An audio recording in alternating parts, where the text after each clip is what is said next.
Sir ನಮಸ್ತೆ. ನಮಸ್ತೆ sir. ನಮಸ್ಕಾರ. ನಮಸ್ಕಾರ. ಏನು ಮಾಡಕತ್ತೀರಿ ಸರ್? ಏನಿಲ್ಲ, ವಾಕಿಂಗ್ ಆಯಿತು. ಹಾಂ, ಮೊಬೈಲ್ ನೋಡತ್ತಿದ್ದೆ, ಮೆಸೇಜ್ ಬಂದಿದ್ದು. ಹೌದಾ? ಯಾವ ಮೆಸೇಜ್ ಸರ್? ಏನಿದೆಲ್ಲ ಹುಡುಗರಿಗೆ ನೋಟ್ಸ್ ಮಾಡ್ಯಾಕು, ಅವ್ರು ಏನ್ರ ರಿಪ್ಲೈ ಮಾಡಿರ್ತಾರೆ. ಒಟ್ಟೆ ನಿಮ್ದು ಡಿಫ್ರೆಂಟ್ ಕ್ಯಾರೆಕ್ಟರ್ ನೋಡಿ ಸರ್. ಕಾಯಂ ಎದ್ರಾಗಾದ್ರೂ ಎಂಗೇಜ್ ಇರ್ತೀರಿ. ಅದಕ್ಕೊಂದು ಸ್ವಲ್ಪ ಡೆಡಿಕೇಟ್ ಮಾಡ್ತೀವಿ. ಹಾಂ, ವಾಕ್ ರೆಕಾರ್ಡಿಂಗ್ ಮಾಡತ್ತೀವ. ಹೌದಾ? Okay okay. ರೆಕಾರ್ಡಿಂಗು ಮಾಡತ್ತ ಮಾಡಿ. ಓಕೆ. ಅದು ಇದನ್ನ ನೋಡತ್ತಿದ್ದೀರ ಒಂದು ಏನಂದರೆ ಗಾಲ್ಬ್ದಲ್ಲಿ ತಿರುಗಾಡಿ ಬಂದೆ. ಹಾಂ ಹಾಂ ಹಾಂ.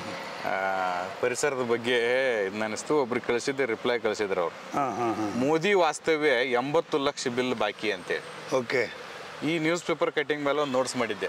ಅವ್ನು ಹುಡುಗ ಏನು ಹಾಕ್ಯಾನಂದ್ರೆ, ಹಾಂ ಸರ ನೀವು ಯಾವ ಥರ ನ್ಯೂಸ್ ಪೇಪರ್ ಕಟಿಂಗ್ ಸೆಲೆಕ್ಟ್ ಮಾಡ್ತೀರಿ ನೋಡ್ರಿ ಸರ, ಇದನ್ನು ಯಾರಾದರೂ ನೋಡಿದ ತಕ್ಷಣ ಮೋದಿ ವಾಸ್ತವ್ಯ 80 ಲಕ್ಷ ಬಿಲ್ ಬಾಕಿ ಅಂದರೆ ಇದೊಂದು ರಾಜಕೀಯ ಸುದ್ದಿ ಅಂತ ಹೇಳಿ ಬಿಟ್ಟು ಬಿಡ್ತಾರೆ. ಹೌದು. ಬಟ್ ನೀವು ಅದ್ರ ಮೇಲೆ ಒಂದು 4 ಪುಟದ ನೋಟ್ಸ್ ಮಾಡಿದ್ದೀರಿ, ಯಾವ ಥರ ಇದನ್ನು ಸೆಲೆಕ್ಟ್ ಮಾಡ್ಕೋತೀರಿ ಅಂತ ಕೇಳಿದ್ರು ಅವ್ರು.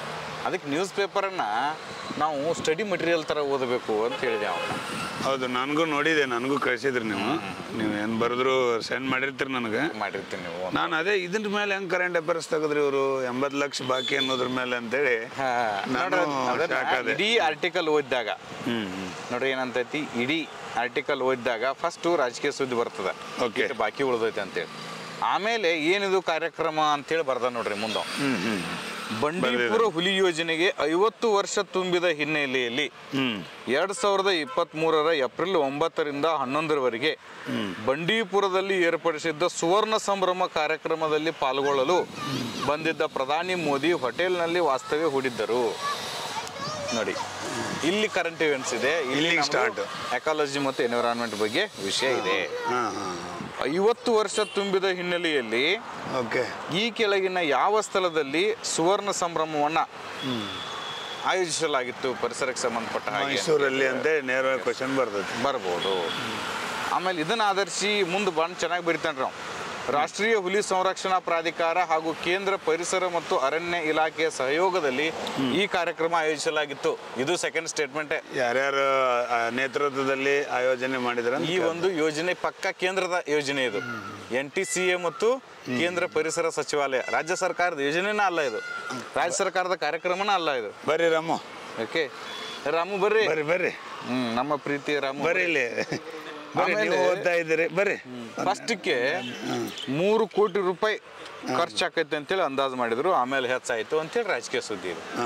ಇದನ್ನ ನಾನು ತಿಳ್ಕೊಂಡು ರಾಷ್ಟ್ರೀಯ ಹುಲಿ ಸಂರಕ್ಷಣಾ ಪ್ರಾಧಿಕಾರ, ಕೇಂದ್ರ ಪರಿಸರ ಮತ್ತು ಅರಣ್ಯ ಇಲಾಖೆ ಹುಲಿಗಳ ಬಗ್ಗೆ, ಹುಲಿಗಳ ಯೋಜನೆಯ ಬಗ್ಗೆ ಒಂದು 5 ಪುಟಗಳದ್ದು ನೋಟ್ಸ್ ಮಾಡಿದೆ. ಓಕೆ, ಅದರಲ್ಲಿ ನೋಟ್ಸ್ ನೋಡಿದೆ ಸರ್ ನಾನು, ಚೆನ್ನಾಗಿತ್ತು. ಫಸ್ಟ್ ಪೇಜ್ದಲ್ಲಿ ಹಾಕಿದ್ದೀನಿ ನೋಡಿ.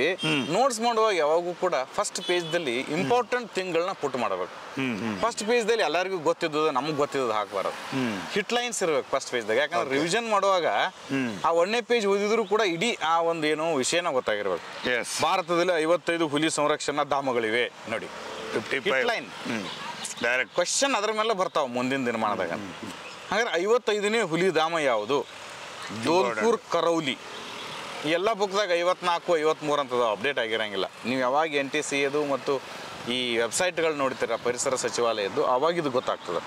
ಧೋಲ್ಪುರ್ ಕರೋಲಿ 55ನೇದು ಯಾವ ಸ್ಟೇಟಲ್ಲಿ ಇದೆ ಅಂತೇಳಿ ಕಾಮೆಂಟ್ ಮಾಡಕ್ ಬಿಡೋಣ. ಆಮೇಲೆ ನಾನು ಲಾಸ್ಟ್ ಒಂದು 15 ಡೇಸು ನೀವು ಚಿಕ್ಕಮಗಳೂರು ಹೋಗಿದ್ದೀವಿ. ನೀವು ಹುಲಿ ಬಗ್ಗೆ ಬಹಳ ಪ್ರೀತಿ ಹೆಚ್ಚಾಗಿದೆ. ಅಲ್ಲಿಯೂ ಕೂಡ ಹುಲಿ ಧಾಮಕ್ಕನ ಹೋಗಿದ್ದೀವಿ. ಯಾವ್ದು ಸರ್ ಅದು? ಭದ್ರಾ ವನ್ಯಜೀವಿ ಧಾಮ, ಭದ್ರಾ ಟೈಗರ್ ರಿಸರ್ವ್ ಅಂತದ್ದು 5 ಇದೆ ನಮ್ಮ ರಾಜ್ಯದಲ್ಲಿ. Okay okay. ಅದೇ ಥರ ದೇಶದಲ್ಲಿ 55 ಇದೆ ಅಂತದ್ರಲ್ಲಿ. 55ರಾಗ ಒಂದು ನೋಡಿನೇ ಈಗ ಒಂದೊಂದು ಗುರಿ ಇದೆ. ಈ ವರ್ಷದಲ್ಲಿ ನಮ್ಮ ಕರ್ನಾಟಕದ 5 ತಿರುಗಾಡಿ ನೋಡ್ಬೇಕು, 5 ಹುಲಿ ಧಾಮಗಳು. ಯಾಕೆ ಅಂಥದ್ದು 55 ಹುಲಿ ಧಾಮಗಳಿದೆ. ಆಮೇಲೆ ಈ ಹುಲಿ ಅಂದ ತಕ್ಷಣ ಒಂದು ಇಂಪಾರ್ಟೆಂಟ್ ವಿಷಯ, ಇಡೀ ಜಗತ್ನಾಗ 193ಕ್ಕಿಂತ ಹೆಚ್ಚು ದೇಶಗಳು, ವಿಶ್ವಸಂಸ್ಥೆ ಸದಸ್ಯ ದೇಶಗಳು ಓದ್ತೀವಿ. ಕೇವಲ 13 ದೇಶಗಳಲ್ಲಿ ಮಾತ್ರ ಹುಲಿ ಅದಾವ ನೋಡಿ. 13 ದೇಶದಲ್ಲಿ ಮಾತ್ರ ಅದಾವ ರಾಮು. 13 ದೇಶದಲ್ಲಿ ಮಾತ್ರ ಹುಲಿ ಅದಾವ. ಅದರಲ್ಲಿ ಒಂದು ಎಕ್ಸೆಪ್ಷನಲ್ ಏನಂತಂದ್ರೆ, ಆ 13 ದೇಶದಾಗ 75% ಹುಲಿಗಳು ನಮ್ಮ ದೇಶದಲ್ಲಿ, ಭಾರತ ದೇಶದಲ್ಲಿ ಐತಿ. ಇನ್ನು ರೆಸ್ಟ್ 12 ಇದಾವಲ್ಲ ಅದರಲ್ಲಿ ಓನ್ಲಿ 25% ಹುಲಿ ಅಲ್ಲಿದಾವೆ. 13 ದೇಶದಲ್ಲಿ ಅಂದ್ರೆ ಭಾರತ ಅಂತ ಗೊತ್ತು ನಿಮಗೆ. ನಮ್ಮ ಪಕ್ಕದ ಭೂತಾನ್, ಬಾಂಗ್ಲಾ ಹುಲಿ ಅದಾವ. ಎಸ್. ಕಾಂಬೋಡಿಯಾ, ಚೀನಾನು ಕೂಡ ನಮ್ಮ ಬಾರ್ಡರ್ ಬರುತ್ತೆ. ಇಂಡೋನೇಷಿಯಾದಲ್ಲೂ ಕೂಡ ಬರ್ತವೆ. ಲಾವೋಸ್, ಮಲೇಷಿಯಾ, ಮಯನ್ಮಾರ್ ಅಂದ್ರೆ ಬರ್ಮಾ, ಅಲ್ಲೂ ಇದೆ. ನೇಪಾಳ, ನಮ್ಮ ಪಕ್ಕಕ್ಕೆ, ರಷ್ಯಾ, ಥೈಲ್ಯಾಂಡ್, ವಿಯೆಟ್ನಾಂ. ನಮ್ಮ ದೇಶದ ಅಕ್ಕಪಕ್ಕದ ದೇಶಗಳಲ್ಲಿ ಮಾತ್ರ ಈ ಹುಲಿ ಸಂತತಿ ಇದೆ. ಇಲ್ಲೊಂದು ನನಗೆ ಕ್ವಶನ್ ರೇಸ್ ಆಗ ಸರ್, ಜಾಗೃತಿ ಯಾರ ಮಾಸ್ಟರ್ ಇರೋರು ಯಾಕೆ ಇದ ನಿಯರ್ ಏಷ್ಯಾ ಕಂಟಿನೆಂಟು ಅದ್ರ ಪಕ್ಕಕ್ಕೆ ಅದಾವು.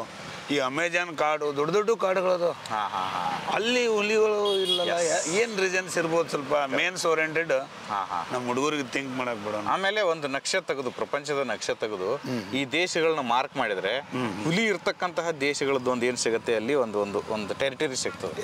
ಅದನ್ನ ಯಾರಾದ್ರೂ ಒಳ್ಳೆ ಮಾರ್ಕ್ ಮಾಡಿ ನನಗೆ ಹಾಕ್ಬೋದು ನನ್ನ ಮೊಬೈಲ್ಗೆ, ನೋಡೋಣ. ಜೊತೆಗೆ ಈ ಹುಲಿ ಸಂರಕ್ಷಣಾ ಧಾಮಗಳು 55 ಅಂತ ತಿಳ್ಕೊಂಡಿ ನಾವು. ಏನ್ ಕೇಳ್ತಾನೆ ಗೊತ್ತಾ, UPSC KPSCಗೆ ಇವುಗಳನ್ನ ಯಾರು ನೋಟಿಫೈ ಮಾಡ್ತಾರ, ಯಾರು ರೆಕಮೆಂಡ್ ಮಾಡ್ತಾರೆ, ಯಾವ ಕಾಯ್ದೆ ಮೇಲೆ? ಸೆಕ್ಷನ್ 38 ಕ್ಲಾಸ್ 5 ವನ್ಯಜೀವಿ ಸಂರಕ್ಷಣಾ ಕಾಯ್ದೆ 1972 ಜಾರಿಗೆ ಬಂತು. ಅದರಾಗಿರ್ತಕ್ಕಂಥ ಸೆಕ್ಷನ್ 32(5) ಪ್ರಕಾರ ರಾಜ್ಯ ಸರ್ಕಾರ ಹುಲಿ ಸಂರಕ್ಷಣಾ ಧಾಮ ಅಂತೇಳಿ ಅಧಿಸೂಚನೆ ಹೊರಡಿಸುತ್ತದೆ. ನೋಟಿಫಿಕೇಶನ್ ಮಾಡೋದು ರಾಜ್ಯ state government on the recommendation of NTCA, national tiger conservation authority, ರಾಷ್ಟ್ರೀಯ ಹುಲಿ ಸಂರಕ್ಷಣಾ ಪ್ರಾಧಿಕಾರ ಅಂತ ನಾವು ಏನು ಕರಿತೀವಲ್ಲ, ಅವರು ಏನು ಮಾಡ್ತಾರೆ ಅಂದರೆ ಶಿಫಾರಸು ಮಾಡಿದ ತಕ್ಷಣ ರಾಜ್ಯ ಸರ್ಕಾರ ಏನು ಮಾಡ್ತದೆ, ಅದಕ್ಕೆ ಏನೋ ನೋಟಿಫಿಕೇಶನ್ ಹೊರಡಿಸುತ್ತೆ. NTCA ಒಂದು ಶಾಸನಾತ್ಮಕ ಸಂಸ್ಥೆಯಾಗಿದೆ. ಆಕ್ಟ್ ಆಫ್ ದ ಪಾರ್ಲಿಮೆಂಟ್ ಇಂದ ಬಂದಿದೆ NTCA. NTCA ಒಂದು ಎಂತಹ ಸಂಸ್ಥೆಯಾಗಿದೆ? 2005 ಜಾರಿಗೆ ಬಂತು. 2006 ಇದಕ್ಕೆ ಶಾಸನಾತ್ಮಕ ಸ್ಥಾನಮಾನವನ್ನು ಕೊಟ್ಟರು. ಆಮೇಲೆ ಈ NTCA ಅಧ್ಯಕ್ಷರು ಯಾರಾಗಿರ್ತಾರೆ ಗೊತ್ತಾ? ಕೇಂದ್ರ ಪರಿಸರ ಸಚಿವರೇ ಇರ್ತಾರೆ. ಅಂದ್ರೆ ಅವ್ರ ಕೈಯಾಗ ಐತಿದು. ಇದೊಂದು ಕೇಂದ್ರದ ಸಂಸ್ಥೆ ಅನ್ನೋದು ಪಕ್ಕ ಗೊತ್ತಾಯ್ತು. ಈಗ 8 ಜನ ತಜ್ಞರು ಅದಕ್ಕೆ ಸದಸ್ಯರಿರ್ತಾರೆ, ಪರಿಸರ ತಜ್ಞರು ಅದಕ್ಕೆ ಸದಸ್ಯರಾಗಿರ್ತಾರೆ. ಜೊತೆಗೆ NTCA ಮತ್ತು wild life institute of India, ಇವರಿಬ್ರು ಸೇರಿ ದೇಶದಾಗ ಹುಲಿ ಗಣತಿ ಮಾಡ್ತಾರೆ. ಹುಲಿ ಗಣತಿ ಯಾರು ಮಾಡ್ತಾರೆ? ಎರಡು ಸೇರಿ. ನಮ್ಮಲ್ಲಿ ಜನಗಣತಿ ಮಾಡೋರು ಸೆನ್ಸಸ್ ಕಮಿಷನರ್ ಅಂತೀವಿ ನಾವು, ಜನಗಣತಿ ಆಯುಕ್ತರು ಅಂತ ಕರಿತೀವಿ. ಬಟ್ ಇಲ್ಲಿ ಹುಲಿ ಗಣತಿ ಎಷ್ಟು ಅದಾವ ಅಂತೇಳಿ ಲೆಕ್ಕ ಹಾಕೋರು NTCA ಅಂಡ್ WII. NTCA ಮತ್ತು ವೈಲ್ಡ್ ಲೈಫ್ ಇನ್ಸ್ಟಿಟ್ಯೂಟ್ ಆಫ್ ಇಂಡಿಯಾದವ್ರು ಸೇರಿ ಹುಲಿ ಗಣತಿಯನ್ನು ಮಾಡ್ತಾರೆ. ಹಂಗಾರೆ ಹುಲಿ ಗಣತಿ ಮಾಡಬೇಕಾದ್ರೆ ಕೆಲವೊಂದು ತಂತ್ರಾಂಶಗಳದಾವ, ಅದ್ರ ಮೇಲೆ ಕ್ವಶನ್ ಕೇಳ್ತಾರೆ. ಒಂದ್ಸರಿ ಕೇಳಿದ್ರಿ ಎಮ್ ಸ್ಟ್ರಿಪ್ಸ್ ಎದಕ್ಕೆ ಸಂಬಂಧ, ಡೈರೆಕ್ಟ್ ಬಂದ್ಬಿಡ್ತದೆ, ಏನಿದೆ ಎಮ್ ಸ್ಟ್ರಿಪ್ಸ್ ಎದಕ್ಕೆ ಸಂಬಂಧಪಟ್ಟಿದೆ. ಆಮೇಲೆ ಮೇನ್ಸ್ಗೆ ಶಾರ್ಟ್ ನೋಟ್ ಕೇಳ್ಬೋದು, ಎಮ್ ಸ್ಟ್ರಿಪ್ ಅಂತೇಳಿ. 5 ಮಾರ್ಕ್ಸ್ಗೆ, 10 ಮಾರ್ಕ್ಸ್ಗೆ, 12.5 ಮಾರ್ಕ್ಸ್ಗೆ. ಮೇನ್ಸ್ಗೆ ಎಂತ ಮಾರ್ಕ್ಸ್ ಕೇಳ್ತಾನೆ ಹೇಳಕ್ ಬರಂಗಿಲ್ಲ. ಒಂದ್ಸರಿ 50 ಕೇಳ್ತಾನೆ, ಒಂದ್ಸರಿ 25 ಕೇಳ್ಯಾನ, ಒಂದ್ಸರಿ 12, 5 ಮಾರ್ಕ್ಸ್ ಶಾರ್ಟ್ ಕೇಳಿದಾನೆ. ಎಮ್ ಸ್ಟ್ರಿಪ್ ಇಂಥವೆಲ್ಲ ಕೇಳ್ತಾನೆ ನೋಡಿ. ಎಮ್ ಸ್ಟ್ರಿಪ್ ಅಂದ್ರೆ monitoring system for tiger intensive protection and ecological status. ಅವುಗಳನ್ನ ಪ್ರೊಟೆಕ್ಷನ್ ಮಾಡ್ತಕ್ಕಂಥದ್ದು ಇದೆ, ಇದು ಮೊಬೈಲ್ ಅಪ್ಲಿಕೇಶನು. ಅವುಗಳನ್ನು ಗಣತಿ ಮಾಡೋಕ್ಕೂ ಕೂಡ ಇದನ್ನ ಯೂಸ್ ಮಾಡ್ತಾರೆ. ಕ್ಯಾಟ್ರಾಟ್ ಅಂತ ಒಂದಿದೆ. ಕ್ಯಾಟ್ರಾಟ್ ಅಂದರೆ camera trap data repository and analysis tool ಅಂತಿದೆ. ಎಕ್ಸ್ಟ್ರಾಕ್ಟ್ ಕಂಪೇರ್ ಅಂತ ಒಂದಿದೆ. SECR ಸ್ಪ್ಯಾಟಿಕಲಿ ಎಕ್ಸ್ಪ್ಲಿಸಿಟ್ ಕ್ಯಾಪ್ಚರ್ ಅಂತಿದೆ, ಕ್ಯಾಪ್ಚರ್ ರೀಕ್ಯಾಪ್ಚರ್. ಸೈಟೋಕ್ರೋಮ್ B ಮಾರ್ಕರ್ ಅಂತಿದೆ. ಮ್ಯಾಕ್ಸಿಮಮ್ ಎಂಟ್ರೋಫಿ ಮಾಡೆಲ್ಸ್ ಅಂತಿದೆ, ಮ್ಯಾಕ್ಸೆಂಟ್ ಅಂತ ಕರಿತೀವಿ. ಇವು ಈ ತಂತ್ರಾಂಶಗಳನ್ನ ಬಳಸ್ಕೊಂಡು ಹುಲಿಗಳು ಎಷ್ಟಿದೆ ಅಂತೇಳಿ ಲೆಕ್ಕ ಹಾಕೋಕ್ಕೆ ಸ್ಟಾರ್ಟ್ ಮಾಡುತ್ತೆ. ಹಂಗಾದ್ರೆ ಹುಲಿ ಗಣತಿ ಎಷ್ಟು ವರ್ಷಕ್ಕೊಮ್ಮೆ ನಡೀತದೆ? 4 years ಒಮ್ಮೆ. 4 ವರ್ಷಕ್ಕೊಮ್ಮೆ ಹುಲಿ ನಡೀತದೆ. 2006ಕ್ಕೆ ಸ್ಟಾರ್ಟ್ ಮಾಡಿದ್ರು ಫಸ್ಟ್. 2006ಕ್ಕೆ ಸ್ಟಾರ್ಟ್ ಆಯ್ತು. ನೋಡಿ ಎಷ್ಟು ಚೆನ್ನಾಗಿ ನವಿಲುಗಳು ಏನ್ ಮಾಡ್ತಾ ಇದೆ. ಪರಿಸರ ಎಲ್ಲರನ್ನು ಕೈ ಬೀಸಿ ಕರೆಯುತ್ತದೆ, ಆದರೆ ಕೆಲವರನ್ನ ಮಾತ್ರ ಆಯ್ದುಕೊಳ್ಳುತ್ತದೆ ಅಂತ ಒಂದು ಕೋಟಿದೆ. ನೀವು ಹೇಳಿದ್ರೆ ಕಲೆನು, ನೀವು ಯಾಕೆ ಪರಿಸರ ಜೊತೆ ಇರ್ತೀರಿ ಅಂತ ಕೇಳಿದಾಗ, ಪರಿಸರ ಎಲ್ಲರನ್ನು ಕೈ ಬೀಸಿ ಕರೆಯುತ್ತದೆ, ಆದರೆ ಕೆಲವರನ್ನ ಮಾತ್ರ ಆಯ್ದುಕೊಳ್ಳುತ್ತದೆ ಅಂದ್ರೆ ಇದೊಂದು ಎಸ್ಸೆ ಕೋಟ್ ಆಗತ್ತೆ. ಹೌದೌದು, ಕರೆಕ್ಟ್. ಅದಕ್ಕೆ ಪರಿಸರದೊಂದಿಗೆ ನಾವಿರ್ಬೇಕು. ಮನುಷ್ಯ ಪರಿಸರದ ಶಿಶು. ನನಗೆಲ್ಲೋ ಪರಿಸರದಲ್ಲಿ ಹೋದ್ರೆ ಆವತ್ತಿನ ಒಂದು ಎಲ್ಲ ಸ್ಟ್ರೆಸ್ ರಿಲೀಫ್ ಆಗ್ತದೆ. ಅದಕ್ಕೆ ಇವತ್ತು ಪರಿಸರದಲ್ಲಿ ನಾವು ಕೂಡ ಒಂದು ವಿಡಿಯೋ ಮಾಡ್ತಾ ಇದ್ದೀವಿ. 2022ರಲ್ಲಿ 5ನೇ ಹುಲಿ ಗಣತಿ ಜರುಗಿತು. 2022ರಲ್ಲಿ ಎಷ್ಟನೇ ಗಣತಿ ಆಯ್ತು? ಸಣ್ಣ ಪುಟ್ಟ ಎಕ್ಸಾಮ್ದಾಗ ಡೈರೆಕ್ಟ್ ಬಂದ್ಬಿಡ್ತಾರೆ ಪೊಲೀಸ್ ಎಕ್ಸಾಮ್ಕ್ರೆ. ಹೌದು, ಇತ್ತೀಚೆಗೆ ಎಷ್ಟನೇ ಹುಲಿ ಗಣತಿ ನಡೆಯಿತು. ಕರೆಕ್ಟ್. 1 2 3 4 ಅಂತ ಕೊಟ್ಬಿಡ್ತಾರೆ. 2022ರ ಗಣತಿ ಬಿಡುಗಡೆ ಮಾಡಿದ್ದು 2023ರಲ್ಲಿ, ಅದು ಮೈಸೂರಲ್ಲಿ ಹುಲಿ ಯೋಜನೆಯ ಪ್ರಥಮ ಸಂರಕ್ಷಣಾ ಸಮ್ಮೇಳನ ಆಯ್ತಲ್ಲಿ. ನರೇಂದ್ರ ಮೋದಿ ಅವರು ಬಿಡುಗಡೆ ಮಾಡಿದ್ರು. ಓಕೆ. ಹುಲಿ ಅಂಕಿ ಸಂಖ್ಯೆಗಳನ್ನ ಬಿಡುಗಡೆ ಮಾಡಿ ಒಂದು ಕಿರು ಪುಸ್ತಕ ಜಾರಿ ಬಿಡುಗಡೆ ಮಾಡಿದ್ರು. ಅದ್ರ ಹೆಸರು ಏನಂತ ಕೇಳ್ತಾರೆ?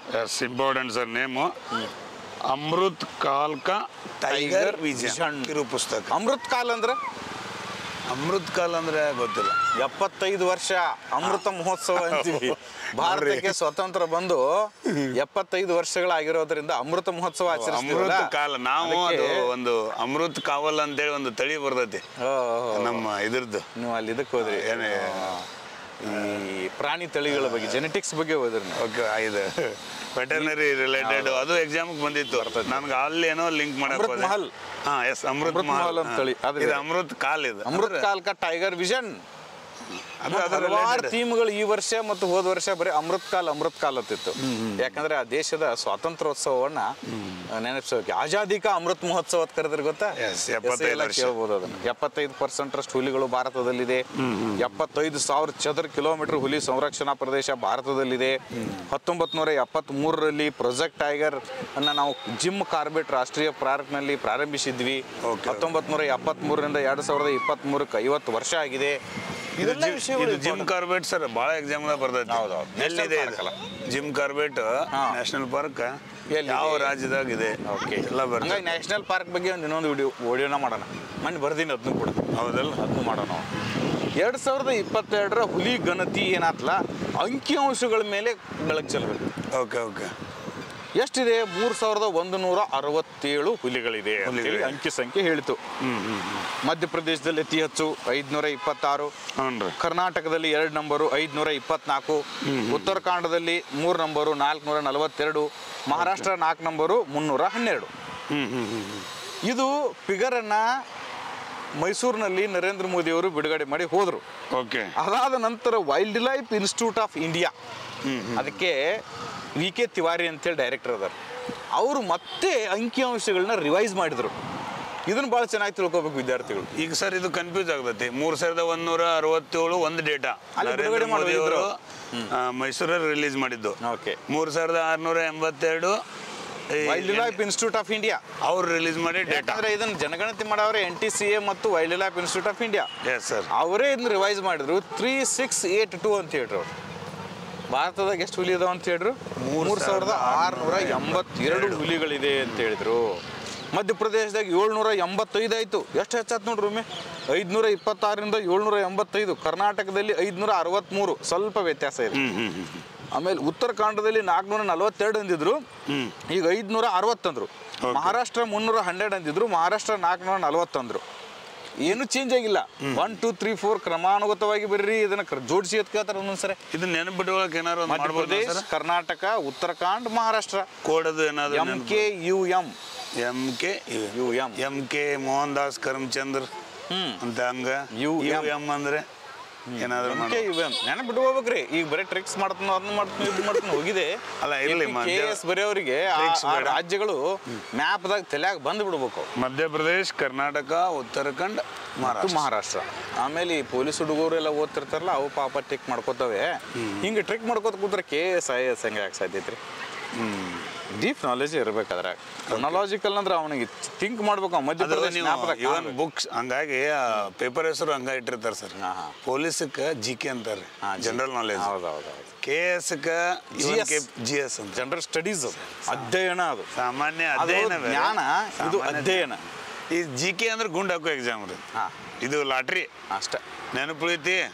ಒಂದು ಕ್ವಶನ್ 4 ಉತ್ತರ ಬರ್ತೈತಿ. ಇಲ್ಲಾಂದ್ರೆ ಜನರಲ್ ನಾಲೆಜ್ ಅಂದ್ರೆ ಏನು ಹೇಳ್ರಿ?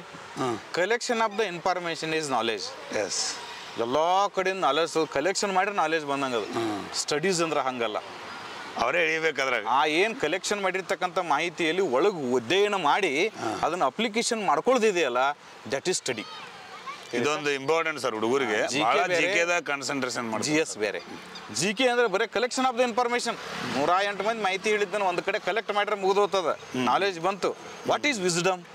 ವಿಸ್ಡಮ್ ಈಸ್ ಕಲೆಕ್ಟ್ ಮಾಡಿದ ಮಾಹಿತಿಯನ್ನು ಅರ್ಥ ಮಾಡ್ಕೊಂಡು ಅದನ್ನ ಲೈಫ್ನಾಗ ನಾವು ಅಪ್ಲಿಕೇಶನ್ ಮಾಡ್ಕೋತೀವಲ್ಲ, ದಟ್ ಈಸ್ ಕಾಲ್ಡ್ ವಿಸ್ಡಮ್. ನಾಲೆಜ್ಗಿಂತ ದೊಡ್ಡದು ವಿಸ್ಡಮ್.